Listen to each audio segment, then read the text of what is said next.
Então, agora nós vamos tratar das questões jurídicas no meio ambiente relativas ao projeto Bairro Golf. Nós temos uma questão jurídica, relativa à proteção de florestas, porque nós temos aqui um empreendimento.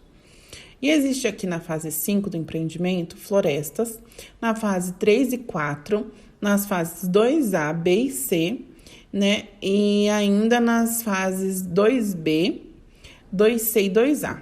Isso segundo os estudos feitos pelo próprio empreendedor, apresentados à CETESP. Na fase 10, os bosques heterogêneos, isso segundo o GeoSampa, uma vegetação identificada nos sistemas GeoSampa do município de São Paulo. E no Golf 4 também há florestas. Em relação a essa fronteira, que está em vermelho, é a fronteira São Paulo e Osasco. Em relação à vegetação que está em São Paulo, ela é imune ao corte pelo decreto 30443 e só pode ser cortado em situações excepcionais. E pelo tamanho dessa floresta, com autorização das autoridades estaduais. No caso das florestas que estão em Osasco, igualmente, o artigo 3 da Lei 3995 de 2005 diz que essas florestas e também os bosques são de proteção permanente. Por quê? Porque elas têm mais de 5.000 metros quadrados e 4 tipos de árvores, que é o caso desse, A gente também tem um bosque, nessa fase 6, que está conectado, integrado com a floresta, uma zona de amortecimento da floresta. Então, esses bosques e florestas são de proteção permanente. E a vegetação de proteção permanente só pode ser extraída em situações excepcionais, sobre as regras específicas, que o artigo 3 da Lei 3995 remete a um código florestal, a situação da vegetação de proteção permanente do Código Florestal. E o artigo 10 da Lei 3995, que são situações muito excepcionais, quando uma árvore está doente ou está perigosa, representa algum perigo. Isso não inclui a construção civil, que é objeto de um outro artigo de lei, que é o artigo 4 a 7, de um outro capítulo da Lei de Supressão em Florestas, e ela não pode ser feita nem para expansão viária, do artigo 3, parágrafo 5 da Lei 1485 de 78.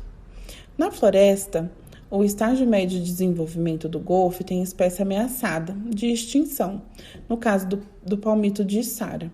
Nesse caso, até mesmo a lei federal veda o corte, que é a lei da Mata Atlântica, que é a 11428 do artigo 11. O empreendedor ele não observou essa legislação, pois entendeu que o corte se dá por lei federal e não fala nada sobre a existência de espécie ameaçada. Entende que a lei municipal estaria revogada. Entende ainda que o artigo 8 da Lei 3995 autoriza o corte dessas florestas, quando em verdade ele diz apenas que é o procedimento aplicado para pedir esse corte. Considera a autorização das hipóteses que a lei permite e não inclui a construção civil. O artigo 225 da Constituição Federal e o artigo 181 da Constituição Estadual, ambos determinam que a lei mais restritiva prevalece. Então, se essa lei 3995 de Osasco e ela disse que não pode cortar floresta, ela prevalece sobre a lei federal, que poderia permitir a supressão de certos casos. Essa lei municipal é vigente de forma independente do Código Florestal e, além disso, o Código Florestal foi revogado. Mas, na verdade, ele foi integralmente substituído por um outro, sem cessar a vigência da maior parte dos dispositivos.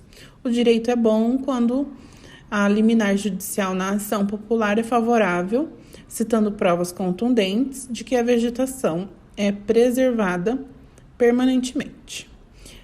Para não ficar muito longo, nós vamos interromper por aqui esse vídeo e nós vamos fazer um novo vídeo agora sobre a situação da cota de arborização.